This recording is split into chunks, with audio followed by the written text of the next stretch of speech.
Welcome to this afternoon's Supporting Learners with Writing Skills and when they're learning remotely. I'm Sally Betts and I am presenting today with my colleague Alistair McNaught, and we are very ably supported in the chat pane by Sarah Simons and Barbara Nance, and they will help you with any questions or queries you might have.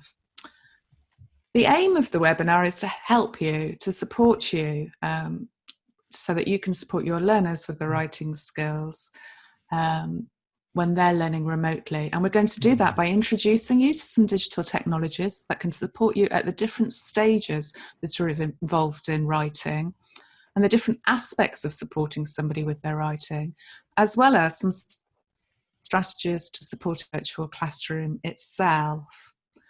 Now, we are going to be recording, or we are recording this webinar, so you will be able to access it after the session, and we'll tell you how to do that later. And because of the numbers, we're already up to 403 people in the room. We have turned off video sharing and you are all muted. But when we get to the question and answer section, we can offer controlled use to allow you to ask us questions. Otherwise, we'll be communicating via the chat pane and the feedback status. And to find the chat pane, I think many of you have already found it, but to find it, if you move your mouse towards the bottom of the screen, you'll see a chat icon and you'll also see a participant icon. The participant icon will give you a list of all the participants, and it'll give you some of the options, such as raise hand if you've got a question or you need some support, and yes and no if we ask a yes and no style question. Okay.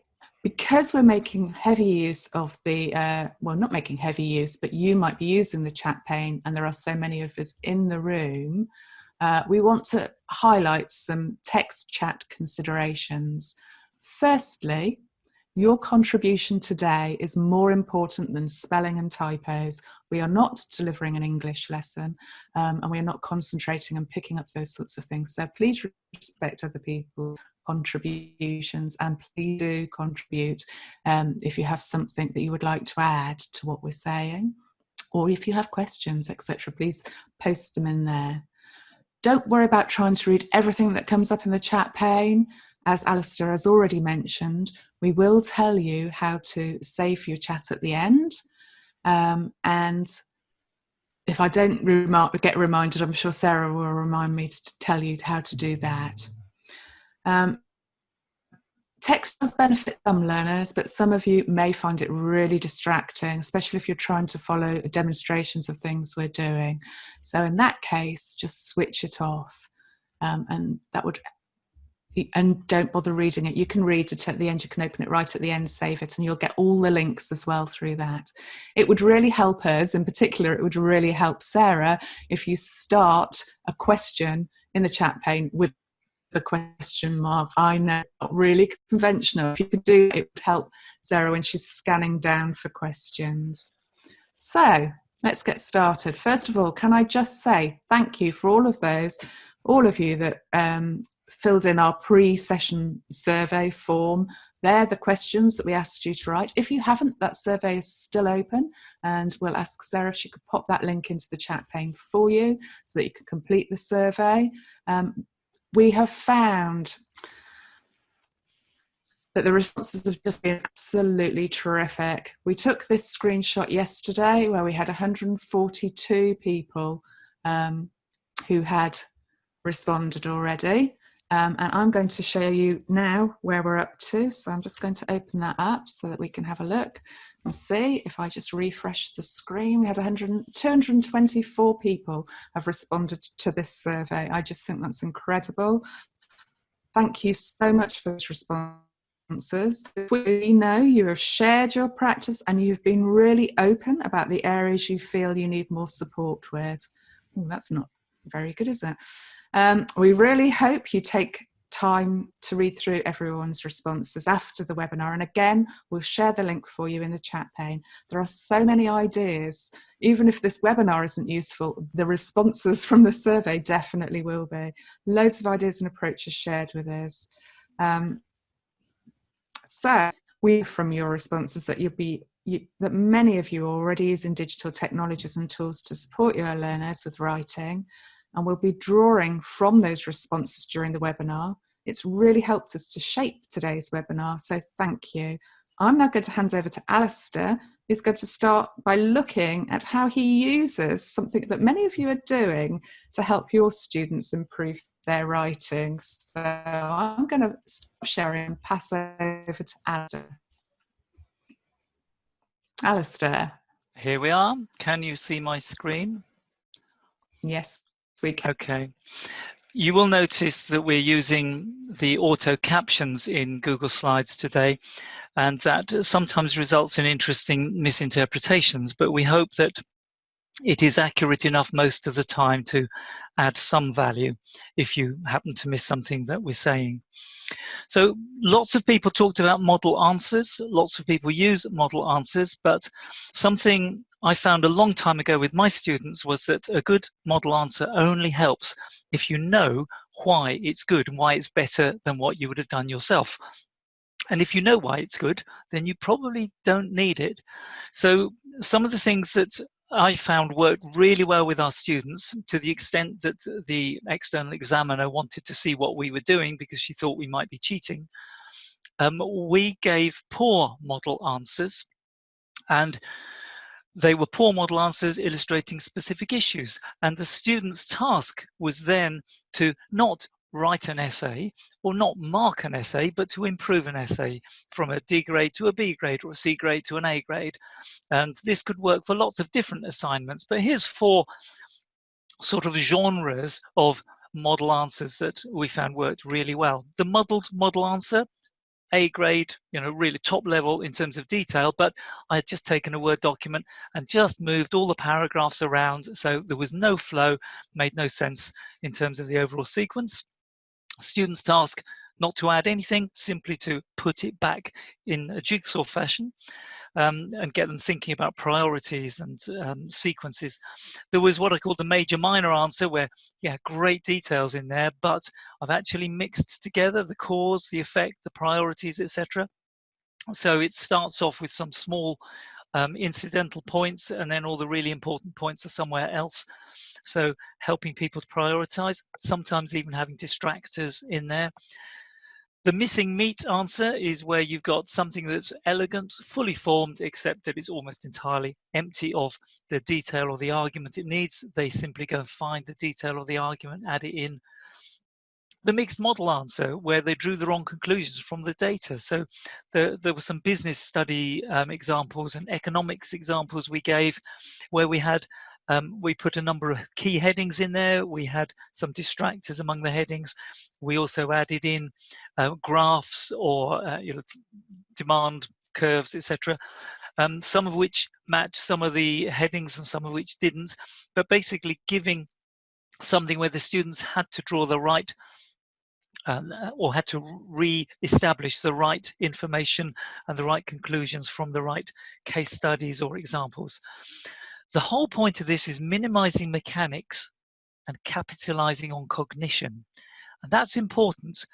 In much of the rest of this session is about how we minimize the mechanics, so that the waste of time in actually writing words by hand or typing, when what you really want to do is get into the mechanics. So there are 3 genres of writing support that we can give students, and we don't always give them the support that we could do. And technology's got a really important role to play. The 3 genres are what I call the tasks, then the thoughts, then the feelings. So the tasks are the mechanics of construction, and that's where we're going to look at the DODL model: discovering, organizing, deciding which bits you're going to use, drafting, checking for language, editing. And then part of that also is the whole cognition and metacognition. So that's another element where it's the planning, the monitoring, the revising, the clarifying, thinking about your own learning as it's taking place. And then there's the mindset and emotion, the writing beliefs, the feedback, the discussion, the self-care, etc. And there's some really interesting work that's been done on writing beliefs. some research, quite recent research, well, 6 years ago, showed that writing beliefs predicted differences not just in the text quality, but also in the extent to which writers revise their texts and the extent to which they develop their understanding. And today is about using technology to free us from the mechanics of writing, spelling, organizing half-remembered facts and ideas, so that we can then indulge in that core purpose of writing, reflection and deeper understanding. So if you wanted to take a deeper dive at that sort of frameworks, at different frameworks for writing, that very simple task, thoughts, feelings model that I looked at just now, that's actually been derived from much more detailed information. You'll have the link to the presentations when we send these out. And if you wanted to look further, the future teacher session on writing has got some really interesting, or it's a resource, free resource for you. It's got some really detailed information on rhetorical strategies, metacognitive, etc. For many of you, it'll be a bridge too far, won't really be relevant. What you want is the practical stuff. That's what we're doing. We're going to look at the practical stuff now.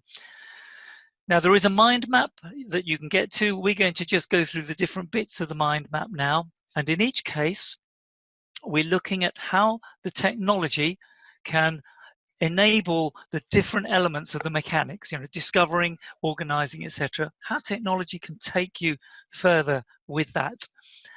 And the link in the mind map will allow you to open it up in your own time and look at it at your own leisure. And again, that Doddle model mind map is derived directly from some work I did with the Future Teacher Project.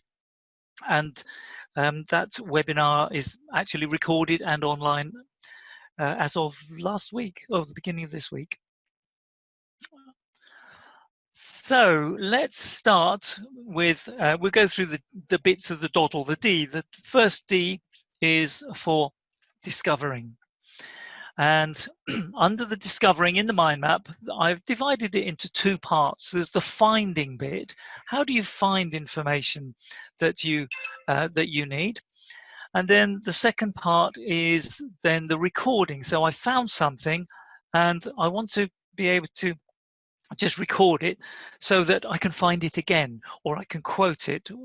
So there are lots of tools. These tools, Google Alerts, Researcher, apps, social media, brilliant. If you want to find out about COVID-19, or if you want to find out about climate change, put hashtag climate change into Twitter, bring up a whole column of everything that's tagged with hashtag climate change. Now, some students will know about that in a social life, and they'll put hashtag pop music, whoever the latest band is, but they just have never thought of doing that for doing exactly the same thing for their writing and their research. So what I'm going to ask you to do in the text chat, if there's any discovery tools or approaches that you use that aren't on that list there, just pop them in. While you're doing that, we're just going to look at one of those, which is Google Alerts, which you may or may not know about, but if you don't, it's a great little tool. And I was delighted to find that when I showed this to Sally yesterday, it was something new to her as well. It's not often I find something that's new to Sally, so I felt very chuffed. So here is Google Alerts in action. So what I'll do first of all, I will just get up. I'm going to Google for Google Alerts just to show you where you find it. It's really easy to set up. So you can create an alert about whatever you fancy. And then you've got various settings. So I could have, I can work out when it's going to be delivered, how often it's going to be delivered. I'll create a new alert now, create an alert about plastics. That's a topical thing. And then I've got some options.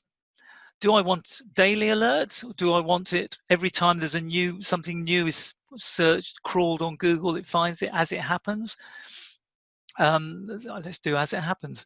Do I want it from particular sources, news, blogs? Do I want just a particular style, like video? That might be useful for some of your students. They just want the videos because they struggle with the reading, and so on. So I could do that. Yesterday, I set up a new alert for COVID-19. Yesterday, here is my email that I've had this morning, showing me all the links that Google has found that that's just been published in the last 24 hours. So for long-term projects or for absolutely current affairs type projects, that's a great way of using technology in order to discover stuff you might never have discovered otherwise. So did anything go in the chat about other things that people used? No, not yet. Okay. Probably too busy watching Google Alerts, or maybe there aren't other things that you use, which is maybe why you came to this session. So Google Alerts are a great way of working. For organizing, there's some really great tools for organizing. So once you've gone to your Google Alerts, or you've gone to your Twitter hashtags or your Facebook hashtags or whatever it is, you then need a way of organizing that to work out which bits do I really want, which bits do I not want, how can I collect this, how can I make notes around it. Again, the technologies for that, lots of different technologies from Evernote, OneNote, Google Keep, audio note taking, and so on. So lots of ways in which the students can add new value as they're collecting content. So here's an example I'll show you, and this is a particularly helpful one, again, for many students with reading difficulties or maybe writing difficulties. This is Google Keep. So yesterday, and Google Keep is free, but yesterday when Sally and I were meeting together, I said I want to demonstrate how students can kind of get notes very quickly from reading content or written content. So I took a photograph, and that's what you can see on here, a photograph of a page in a book. So let's pretend I'm researching. I've taken the photograph of the page from the book.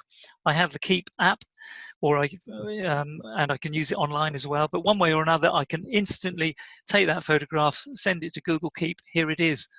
Now, there's a bit in there that I want to quote, but the problem is, what I don't want to do is have to read through it and then go through spelling each bit of it again.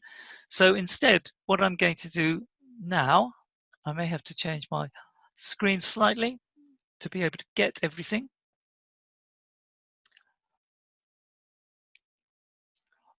I have the option, and it's down at the bottom, so it's not quite showing. I'll go to full screen.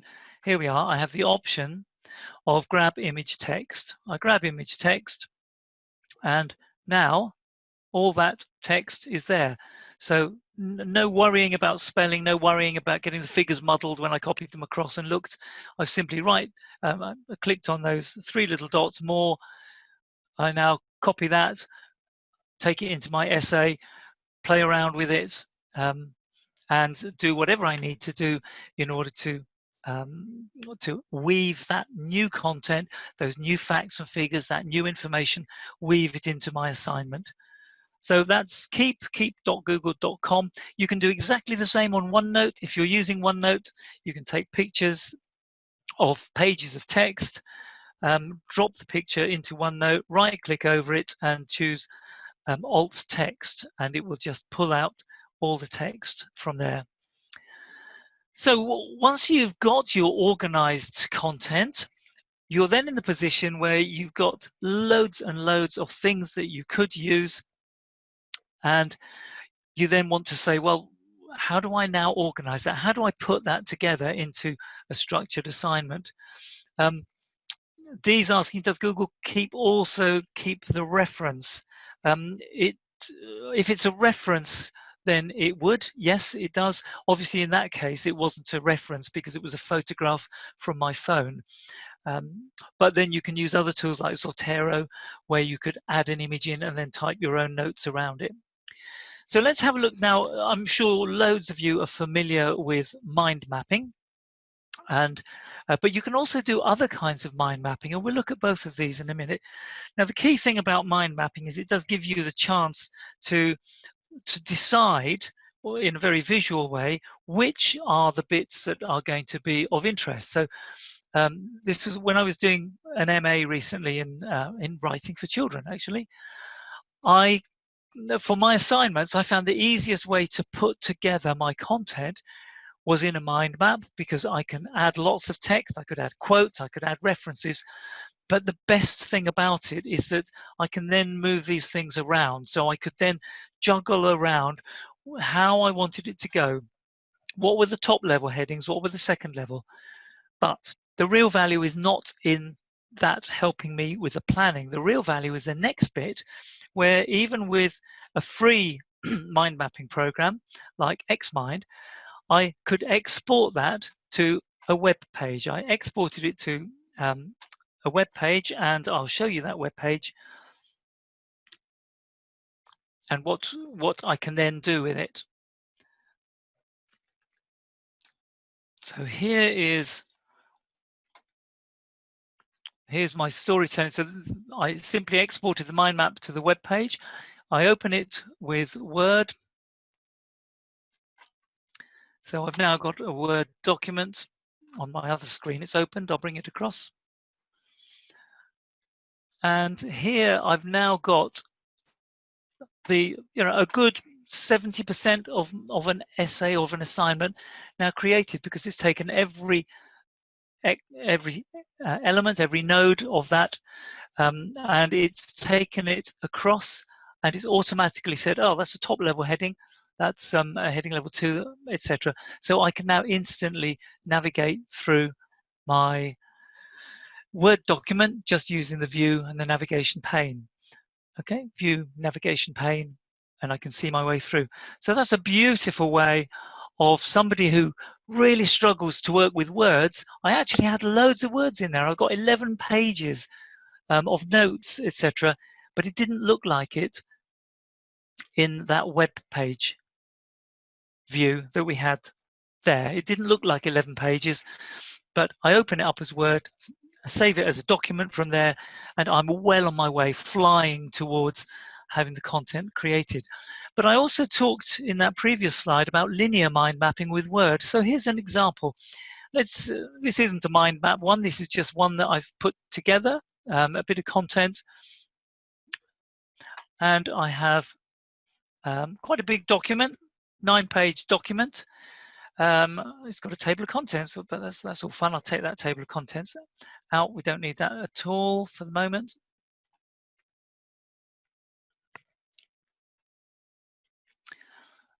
Because the real value in my document is that because I've used the heading styles here, so when I click on the top, heading 1 lights up there, I click on heading level 2. We talked about this in the session on reading earlier, but because I've used these heading styles, this will light up heading 3 down here. So I haven't used formatting, I've used proper heading styles. That means when I go to view and navigation pane, I can now see my way through. These are all the elements that I've used, and I can now decide how I might want to reorder them. I've used the heading styles, so I'm now have this amazing ability to say, actually, I think text should come at the top. So I drag text to the top under introduction, and everything that was sat under text also moves up. There's no copying and pasting and messing around. And then I can have a look at these other areas, think, what have I got there? I think Word should come down from there down to here. So it's like mind mapping, but it's a very linear kind of mind mapping. But the beauty about it is that once I've finished tweaking it, changing it around, I can go right up to the top. And again, many of you will be familiar with this, so apologies if I'm teaching grannies to suck eggs. But I was very worried for a minute as to what would happen with the automatic speech recognition in that particular phrase. But here we are. I can now insert table of contents, and instantly there's my table of contents, all based on what I've just been adding there. And the real thing the real value of that is I could then say, oh no, you know what? I think the images ought to come first. Stick the images up. No more messing around with the table of contents thinking, oh, that's the wrong way around. Now I'm going to have to work out what page it's on. Right click, update field, table of contents is instantly updated. So those kinds of writing skills, I never see those in study skills guidance for students. And you can see that it's incredibly useful. Why don't we teach students those study skills? So maybe now you'll be thinking, yep, we could do that. So we've shown that. So we're now onto the drafting stage. And for the drafting stage, we've got lots of different options. So voice recognition. Voice recognition is now built into Word. It's built into Google Typing. It's obviously built into anything on a phone or a tablet. And there are commercial tools as well, like Dragon Naturally Speaking. But what we'd like to show you is just how this can make such a difference to a student. Because very often the problem for a student is not knowing what they have to communicate. It's being able to communicate that in an alien way, i.e. with a pen in a hand 3 feet from the brain going around in circles and things. For a lot of students, that's very alien. I remember distinctly setting 2 tasks to a bunch of hairdressers once I was doing some work with. One of them, I opened up a Word document. I put a picture of her having worked with a client, a picture of something she was doing with a client. I said, could you write in there, I've got the picture, write in there what you were doing with that client. And other students, I opened up, I took a picture, I opened up a screen capture program. I said, can you just talk about what you were doing and point the mouse to different places? And after 5 minutes, one of them had a huge amount of evidence captured, and the other one still sitting there thinking, I don't know what to write, Alistair. And that's where just being able to dictate can make such a difference to people. So I'm going to, if I've still got it open, yes, we've still got my mind map. I'll bring my mind map across and just show you the sorts of things that your students could do. So you can use the mind map along with other tools in Immersive Reader, for example. So I'll open up Immersive Reader. So that means that I can change the colors instantly, and that can be helpful. We think of color changes being helpful for reading, but actually if you're writing, you're still staring at exactly the same screen. I might want to change my line focus. Let's do 5 lines, so I'm not looking at the whole thing in one go. So this is all built into Word.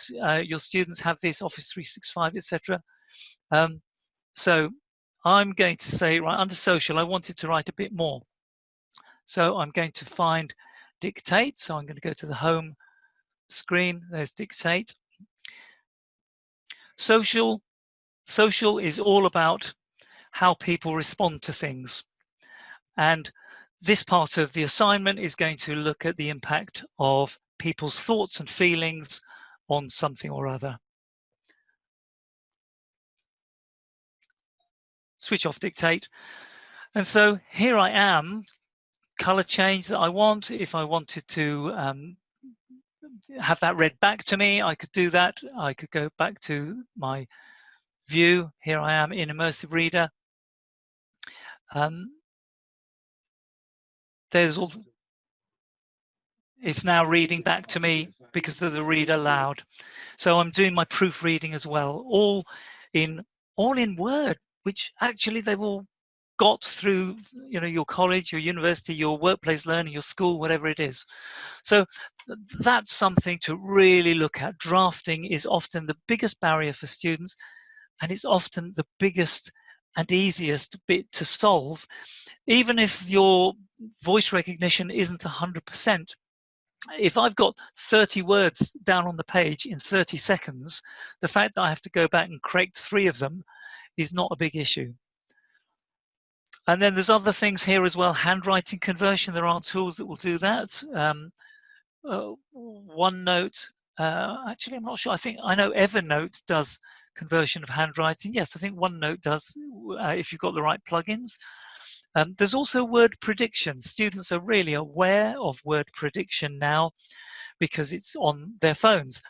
So again, why not start a writing task by saying to the students, get your phone out, open up a blank note page or something, and most students have never looked at the little microphone symbol that sits at the top right of the keyboard.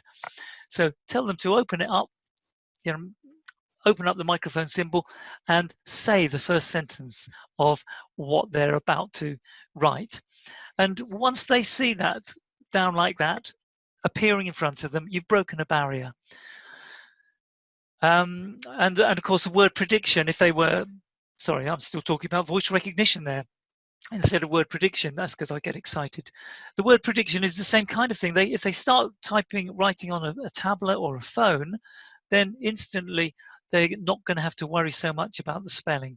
And think about word banks, phrase banks. There are you can go to websites that have got words and phrase banks. There are apps you can get. The software you can buy, or students can make their own the phrase banks that are just really useful for particular types of genres of writing. So we've talked then about drafting in various ways, but it's also about getting the framework. So we've talked about the view, viewing the navigation pane, changing the framework around. We've talked about dictating as well. So we can make writing more comfortable. We can make it easier to structure our thoughts, easier to catch our thoughts, and all of that using tools that haven't cost us anything. And I think I'm way ahead of time, so I can hand over to Sally now, feeling a glow of virtue. Hi, Alistair. We've actually had quite a lot of questions, and I wonder if it's a good time to just have a little bit of a pause and possibly catch up on some of these questions before we move to the next little bit, as we do have a bit of spare time now. Brilliant. I remember one which was about Google Alerts and how. Oh, here I can hear Sarah. Hello everybody. I hope I've gathered all the questions, but if I haven't, please pop them back into the chat pane again and we will get to them. So if I just whip through them, there's one from Luke. What software are you using for your captioning, please? That's inbuilt to Google Slides. So we're using Google Slides. When you present with Google Slides, you've got a built-in option down the bottom, as you can probably see on my screen. Turn off captions, turn on. Exactly the same as built into Microsoft PowerPoint online as well. Lovely, thank you. This is from Joanna. How do you get rid of the alerts when you no longer want them? I don't know if this will show. Can you see my Zoom group chat? I think it might be invisible. I've put it over the slide at the minute, but if you can't see it, then can't quite see it. You can't. Okay, that's fine. So basically, the group chat, there's just close the X button at the top. The group chat is in a panel, in a pane. Just close the X at the top as you would with anything else. Thank you. This is from Daniela. Is all this technology safe in terms of data protection? Okay, well, what we've been showing up till now, so that the answer to that is it depends which one we're talking about, because obviously everything we've shown on Word is, you have Word anyway, so that I don't think there's any issues with that. The Google Keep, obviously, if you're using the Google Suite, then Google knows about you, but then again, unless you're going to not use Google searches or anything else, I think probably most people will be happy. Keep doesn't have any, or at least I haven't found any sinister things in Keep that aren't in any Google product. So, and the Xmind is a standalone. I've downloaded that. That's a portable, free application running actually from a memory stick. You can run that. So I think the things we've shown you up to now but it's a really good question, because the point is when you look at a new bit of technology, do a little bit of digging and check whether there's privacy issues or data collection issues. Thank you. This is one about Google Keep from Rachel. Is there an easy method to cite the sources? Yes, and again we've got various examples there, but if I take if I bring this up here, if I go to, so it's just in Google Keep. Here's some web pages that I've collected already. But if I just do a sort of random search for climate change, and I just pick on the first one I find. I've got no, in fact, I've just disabled it. I've got one called Cite This for me. So that's under extensions. So there are various things, and I've definitely got one that I think I just deleted the other day because I thought, oh, I haven't used that for a little while. But yes, there's Zotero, OneNote Web Clipper, and Cite This for me, I think is its name, and that's a good one because it will allow you to cite a web page. Alistair, some of those were on the original mind map on the first D of our doddle. So the direct links to it are there for people. Have we got time for a couple more questions? A couple more? Yep. Yeah. Lovely, thank you. This is from Karen. Is that word you're using? Why or how are some of the banner sections different to any I've seen before? Is that because FreeMind is integrated with Word? No, FreeMind isn't integrated with Word. Sorry, that's not Word, is it? No, the banner sections, it would simply be, well, it might be the version. If you've got an old version, I've got Office 365.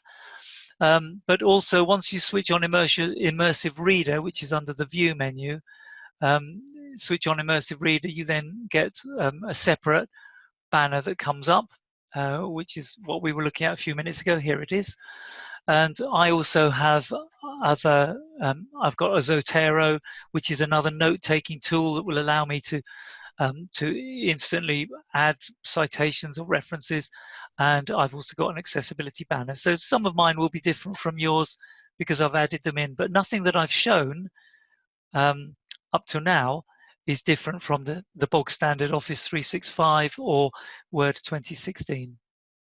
Thank you. There's one just from Alison here. As far as I'm aware, the learners are not allowed to use Immersive Reader in their GCSE exams.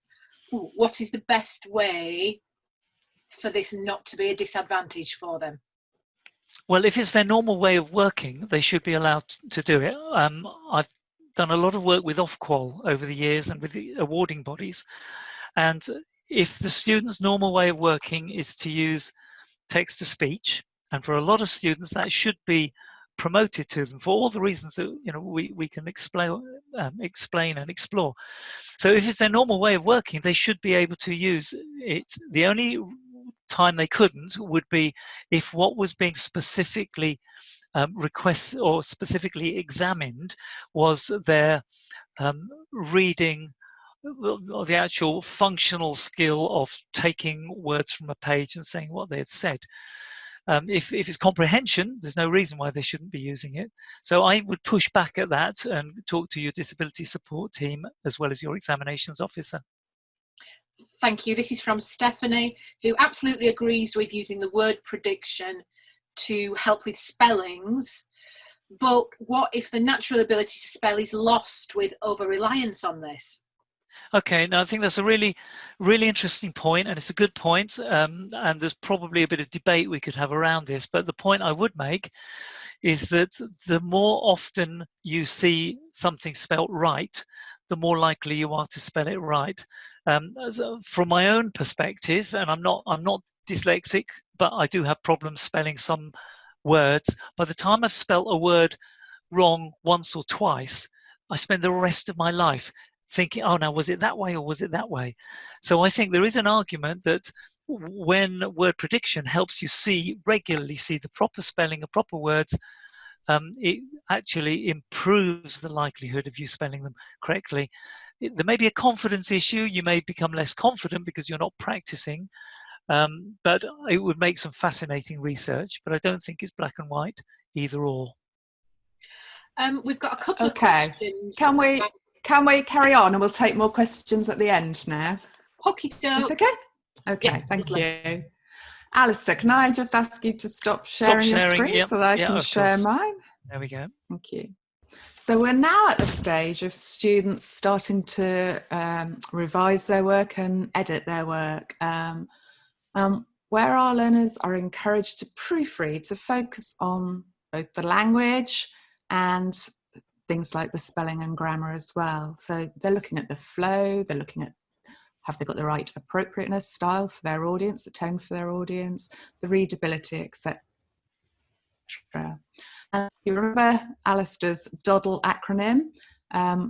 This covers our language and editing, and we're going to cover them both at the same time. And the reason for that is, if you look at the two mind maps, they, oh, I've just realised I haven't turned on captions, I do apologise. They cover the similar tools. So we've got things like the Hemingway app, we've got Microsoft Word and its inbuilt functionality in text-to-speech. There's other tools, free tools like Grammarly. So we're going to have a look at those now. I'm going to take you through some of those. I'm going to show you them in Word itself. So I'm going to just open up a Word document. Here we go. Okay, so this is just some bit of text I've made up on my hairdressing course, which I really wish I had actually been on at the moment. Here, and I'm going to show you, first of all, you can see that within Word and within Google Docs, you automatically get shown spellings, grammar, with different underlined type symbols, but you can get more from Word, not just these, you can get support on the language side of it as well. And to do that, what we're going to do is we're going to go to View, and then we're going to open up Editor. And you'll see this extra chat pane on the right-hand side, or this extra pane on the right-hand side. And you can see that it's picked up 2 spelling mistakes, it's 5 grammars, and it's also recognised that there's something about my conciseness and the choice of formality, the language I've used. It's not brilliant because if you actually read writing, you'd be thinking, oh, hang on a minute, you should have something under clarity, punctuation conventions and vocabulary. But I wanted to just show you where it was, and I wanted to highlight the sorts of things it would look at. But if I go into conciseness, it then tells you what it doesn't like, the in order to. It gives you the piece of writing read out to you. You can have it read out to you. And a suggestion of what you should change it to read the second one of my conciseness problems or issues. I just click the right hand arrow and it takes me through that. So this is already available in Word. If I had downloaded the free version of Grammarly as a student, I could then add the Grammarly additional or the extension into Word. So if I just show you the difference, because I think it's quite interesting, I've actually got the paid version of Grammarly, and I did it because I also too spell incorrectly sometimes, and my language is sometimes all over the place. And so I started using the free version of Grammarly and found that what I wanted to know was how to improve things. It tells you things need to be improved, but it doesn't necessarily tell you what you need to do. And I decided to have a look what the difference was with the paid version. And you can see here, it split down into the types of errors that you've got. Also gives you advice. So if I find something that gives you advice, it actually comes up and explains what you're doing. If I could find one, I can't actually scroll down on this at the moment. Can I? Yeah. If I could find something that suggests let me see. Let me just scroll. No, I can't see anything that actually shows you, but some of the things go into quite a lot of advanced as well, but that is with the paid version. You can see it's found a lot more errors, 24 critical errors, as opposed to 10 with the word editor, and neither of them are perfect. All right, so, but they are a useful starting point. So I'm going to close both of those down, And I'm going to show you some other things that you could suggest that your learner looks at. So first of all, let's go back to home and get it all together. Let's go to view and just change us back to print layout. Okay, so that's the layout we're more used to. Now, one issue that learners often have, and I find I do it myself, I start writing and I have to use a word, and then I find I keep using the same word over and over. I can't think of another word. Or you might have students that have problems expressing themselves and coming up with the right vocabulary. Or you might have students that, and they can spell a small version of the word, like they can spell big, but the word they actually have in their head that they want to use is something like enormous or gigantic, and they're struggling to spell it. Well, you could show them, but by right-clicking on a word, and I've used regulations twice there. If I right-click on a word, within the menu are synonyms, and that comes up with a choice, an automatic choice of different words that they could potentially pick one that's a smaller word, but it says of similar meaning, a synonym. So that's another really useful tool. And one of the biggest challenges I think people have when they're at home or when they're given a coursework and they're coming into college or into your learning provider is actually proofreading your own work is incredibly difficult, because you read it in the same voice in your head as you want it to be read. So you read it in the appropriate tone, the appropriate style. You read it, and because you're reading it, you might not listen to the flow of it. And I noticed that one person did mention this in the chat pane. Sorry, I've forgotten your name, but I'm not going to take this away from you. You did mention it. And that is having your text read back to you. Alistair showed immersive reading, can use to write with, you can dictate into it, but you can also have it read your work to you. So I've opened up the immersive reader and I'm going to get it to read aloud. I don't think I've actually shared my sound, so you're not going to hear it. You'll see the mouse moving along, but trust me, it's reading aloud. I'll hear it. What I wanted to say, you or the salon could get a fine if you don't. Within the settings, We heard that. You choose voices. Oh, you did hear it. Great. Or maybe I did share the sound. You can choose different sounds. So if you don't like George, you can swap over to Susan. What you're told to do in them. Applying to all And working if they're speaking a environments. bit too slowly, you can speed them up a bit so you can listen to it more quickly. And actually, for proofreading, for the purpose of proofreading, listening to your work in more than one voice may help you quite a bit, because you're hearing it said in different ways, and you can then concentrate on the flow and all those language aspects of it. As I said, it was suggested anyway in the chat pane. So that is some of the applications you can use in Word. So, and if you want to know where I found it, the next slide tells you. So it was under View, Immersive Reader. If you've got an older version, you can speech in the toolbar, and a great accessibility toolbar which has got all sorts of features. Alistair uses it all the time, is known as the accessibility toolbar, and we'll try and give that link to you in the chat pane too.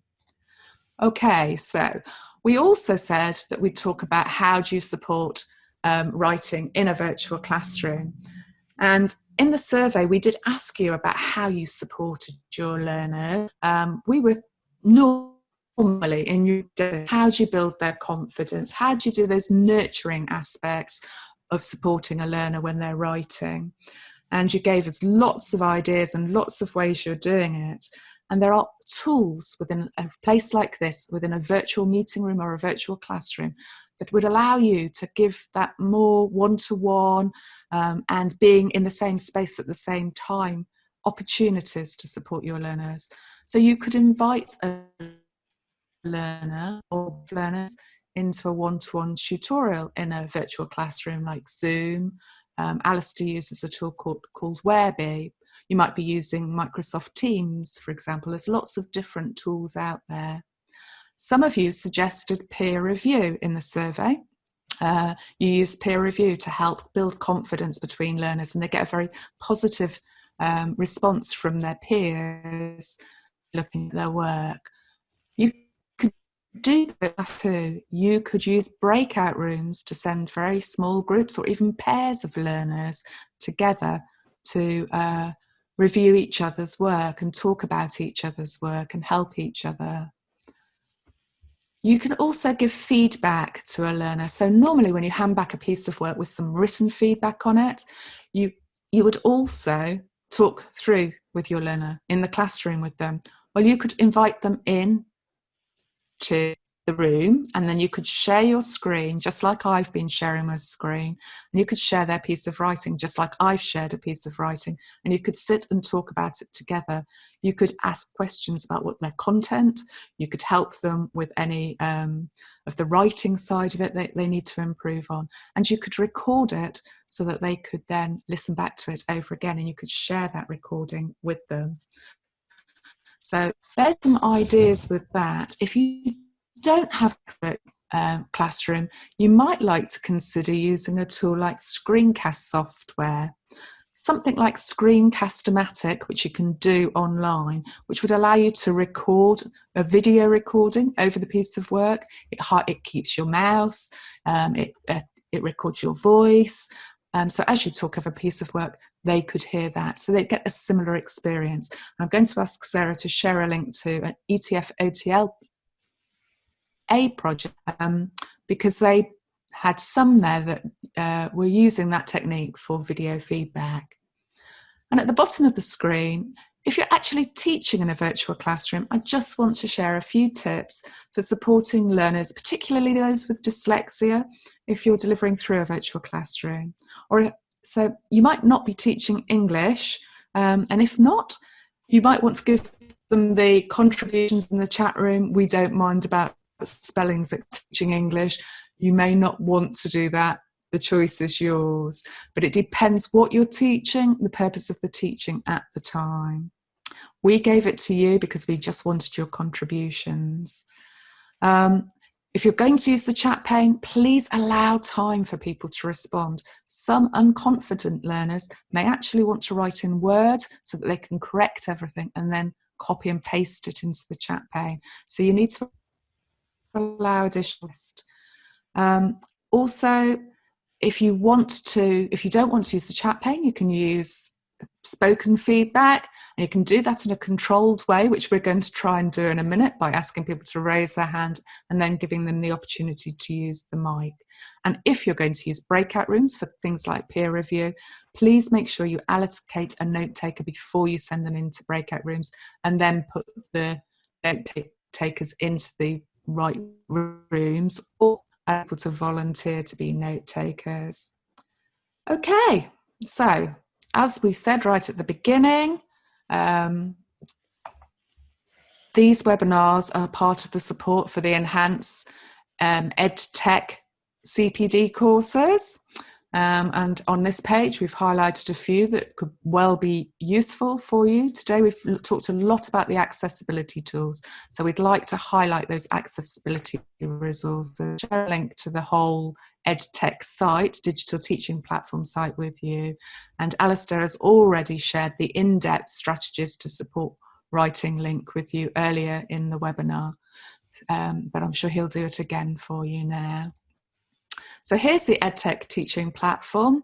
There is a link to a recording which explains what it is and how we use it. But it's full of CPD modules about the EdTech modules and the accessibility modules in particular. Really useful. Bite-sized training that help you to develop your digital skills and pedagogy for using digital technologies. It comes from the Digital Teaching Professional Framework. There are 7 categories. As I said, we've highlighted accessibility and inclusion. And it's part of a framework that underpins the professional standards. There's lots and lots of really useful resources, especially for supporting learners as they learn online.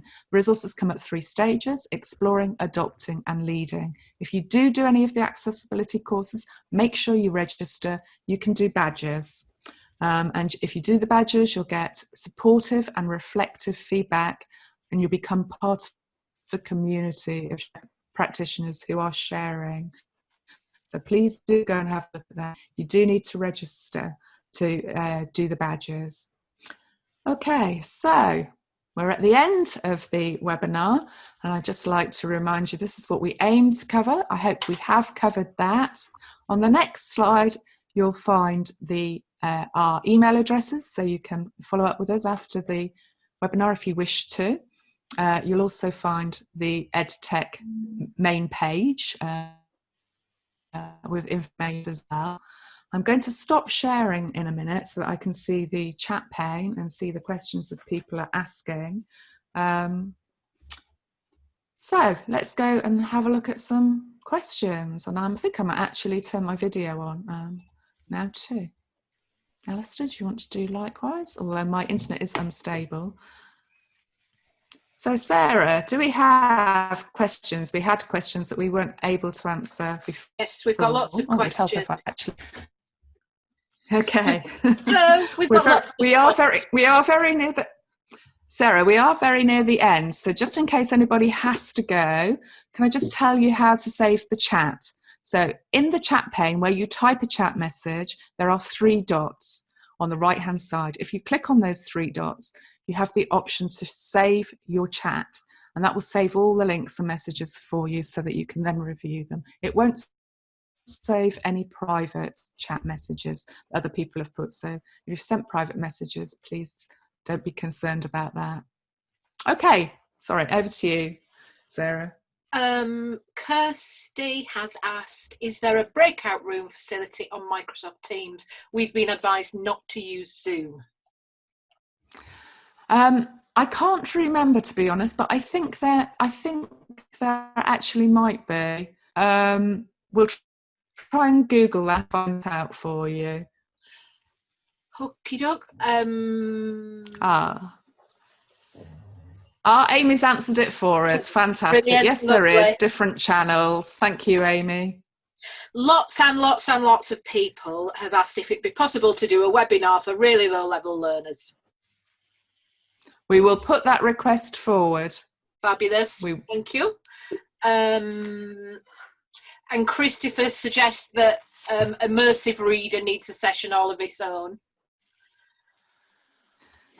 Well, if we do one for low-level learners, we will make sure we expand the use of that. Lucy is worried that she'll bombard students with too many tools. Ooh, which 3 things would you recommend when we are using MS Teams as a VLE? I popped a response to Lucy in there, but I'll let Sally give a response because hers could be different, which would be interesting.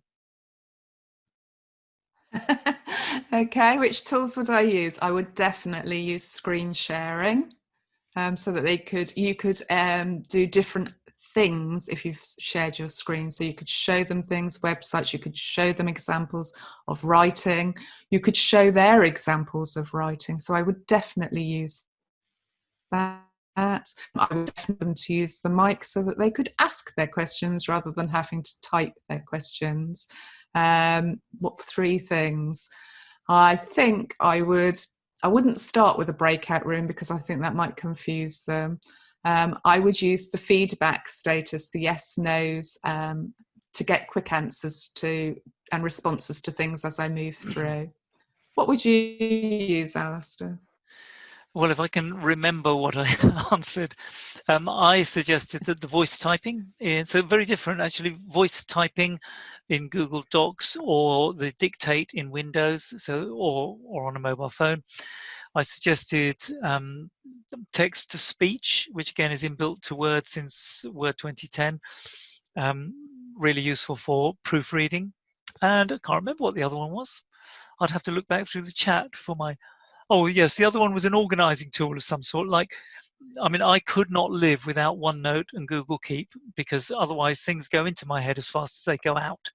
Whereas something like that allows me to collect something, organize it later, search it in lots of different ways. So yeah, for me, it's the organizing, finding my way back to it, speaking something and listening to it back. Lovely, thank you. There's one that's been echoed a couple of times. People who teach adults that are not comfortable with a lot of technology from lack of experience. How can I support these learners? That might be one for me, mightn't it? Hello? Yeah.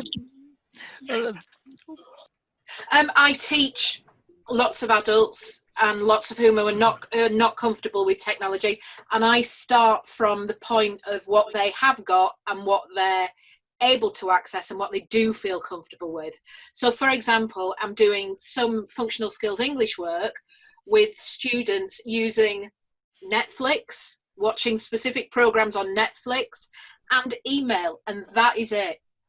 Some are watching a specific program we're going to look at on the BBC, and we're going to watch together, and we have a telephone conversation about it. Some are taking photos on the phone, because that's kind of fun, that they have, an emailing me the photo, even emailing me the photo of the piece of work that they've written by hand. I've started on what they have got access to and how we can use it in a creative and interesting way, which is quite an adventure. There's one for Sally. Can I ask if you can send students separate screencasts talking about a particular piece of work, just so it's one-to-one?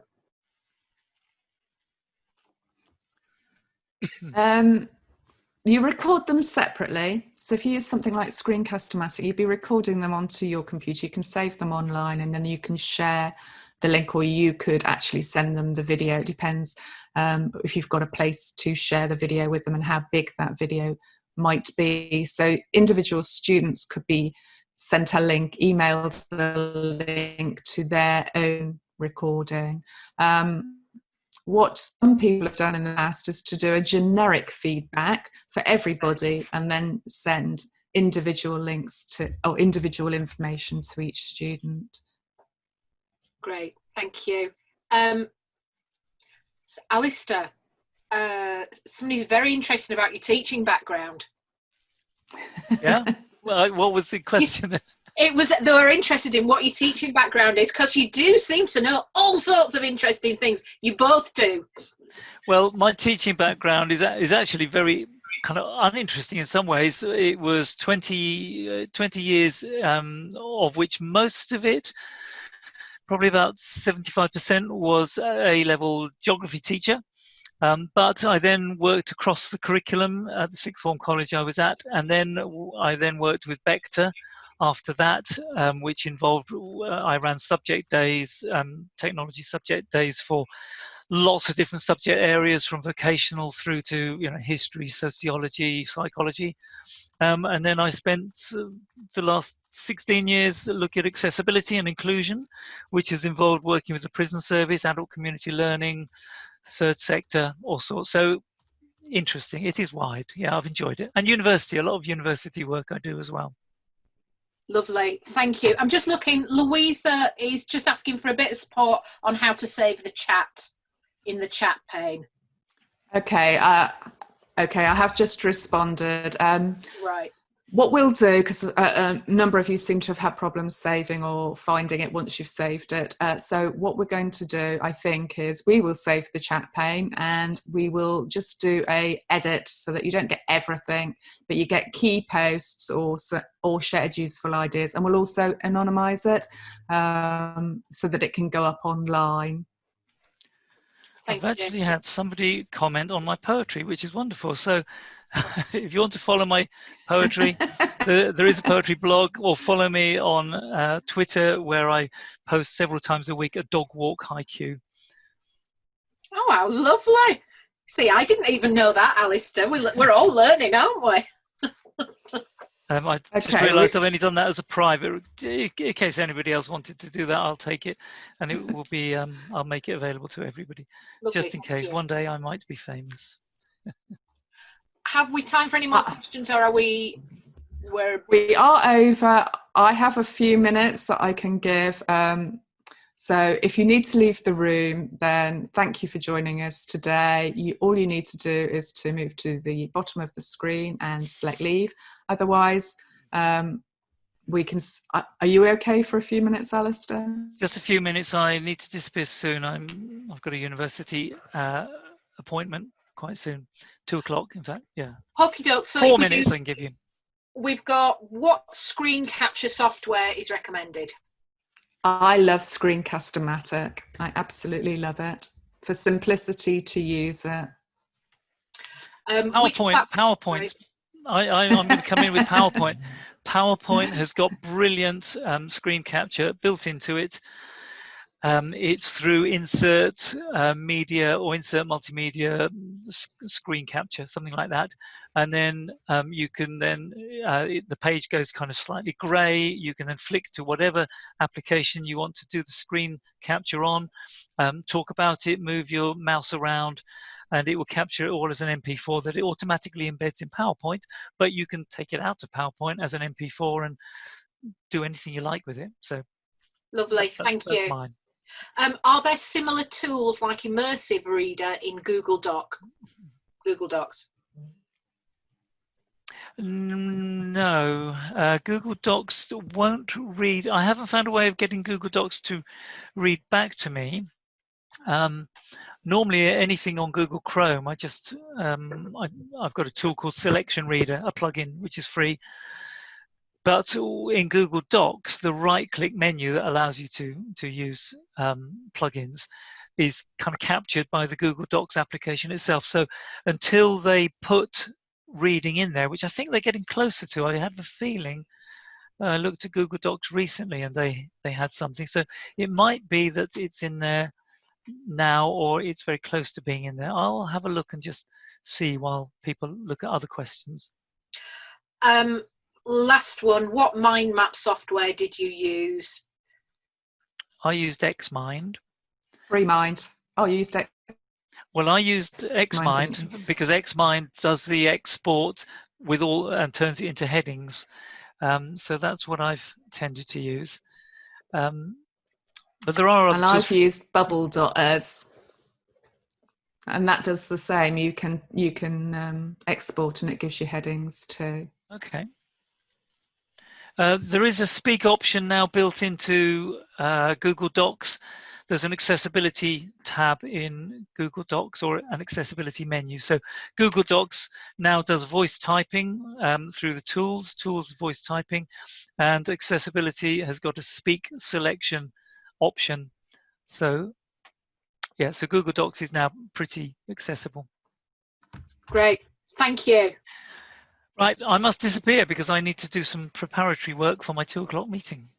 But thank you very much, everybody. It's been great having you all, very lively and responsive. Thank you very much. Thank you, Sally, for setting up all the background stuff, and for Sarah and Barbara in the background helping us as well. Yeah, definitely. Thank you very much. I just spotted something from Yvonne. Alistair, if you have to go, it's a general. So it's just about wanting to share this with colleagues and wanting a transcript.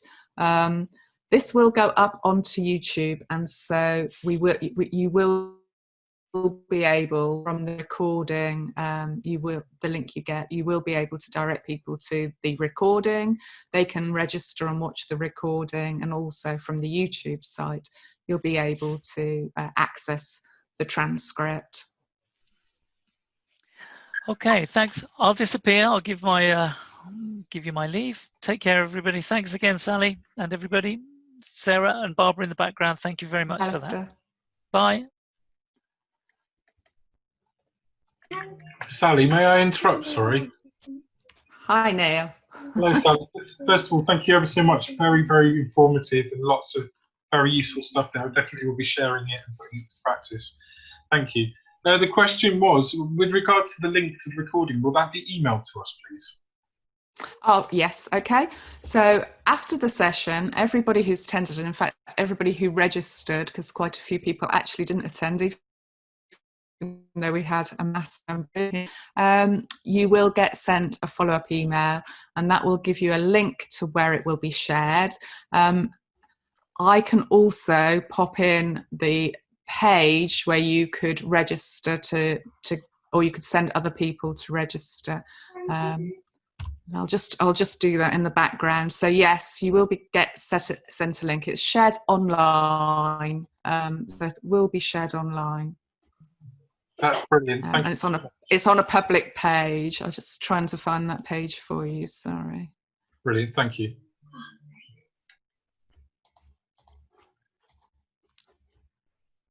Okay, so there it is.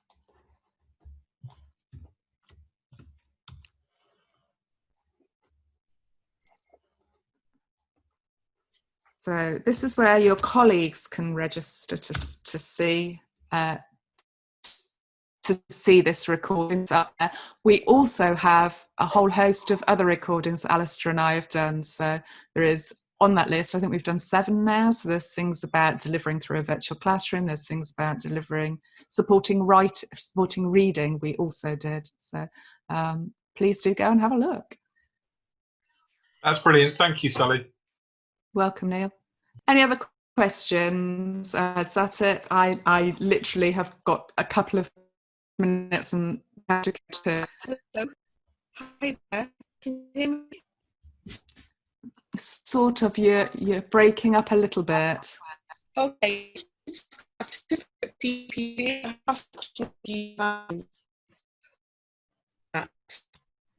No, I'm really sorry, Sherry.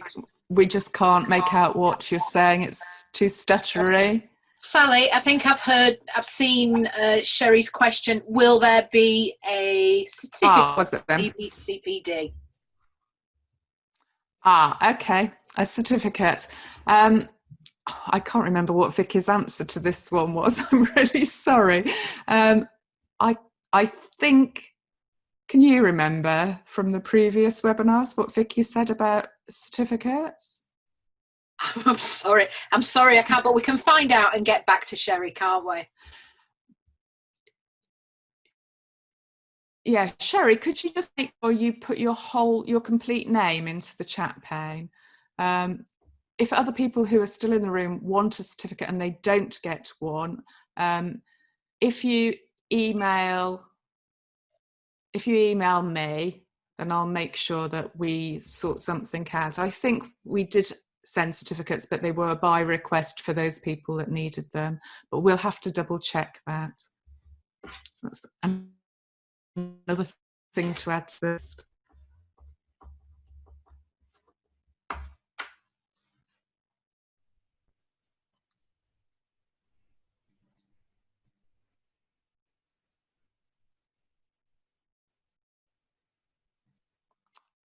Okay, well, if that's everything, I'd like to say thank you very much for joining us. Thank you very much for taking the survey. Please do go and have a look at what people have written in the survey. It makes great reading. I loved it. Lots of useful ideas.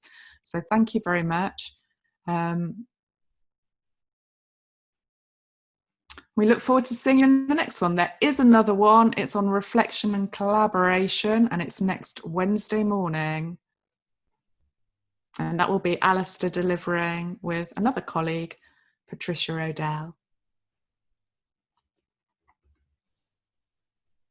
Okay, we'll see if we can sort certificates out. It's slightly hard to know who registered and then who attended, but we'll see what we can do.